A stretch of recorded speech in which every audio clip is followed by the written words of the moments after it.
Improvement এটা একটা continuous process. যেখানে ইমপ্রুভমেন্ট থেমে যায় সেখানে আসলে জীবনও থেমে যায়। তখন তার ভিতরে আবর্জনা, ময়লা, শৈবাল কিচ্ছু জমতে পারে না। সুন্দর স্বচ্ছ নদী, পানির প্রবাহ হচ্ছে। যে নদী থেমে যায় সেই নদীতে ময়লা, আবর্জনা, কীট পতঙ্গ সবকিছু জমা হয়। সেই নদী তার মানে সেই পানি অযোগ্য হয়ে যায়। মানুষের জীবনটাও তাই।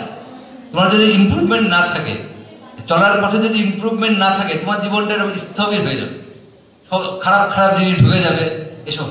এজন্য জীবনটাকে নদীর মতো চলমান রাখতে হয়, নদীর মতো ইমপ্রুভমেন্ট করতে হয়। কালকে ছাত্র আসছিল, আমার তো সবসময় উপদেশ দিতে ভালো লাগে। নিজে তো উপদেশ পালন করি না, খালি দিয়ে দেয়। আমি কিন্তু অত উপদেশ যখন ছোট ছিলাম, তোমাদের মতো ছিলাম বা বেশি পালন করতাম না, কিন্তু এখন দেওয়ার সময় দিই, কারণ দেওয়া সহজ। Is proportional to discipline. মানে হার্ডওয়ার্ক করো, সবই করো, কিন্তু যে ডিসিপ্লিন না থাকে, হার্ডওয়ার্কের সাকসেস হলো, ওই সাকসেস থাকবে না, চলে যাবে। যদি সাস্টেনেবল সাকসেস চাও তাহলে সেটা ডিসিপ্লিন লাগবে। মানে যখন ডিসিপ্লিন নাই তখন সাকসেস নাই।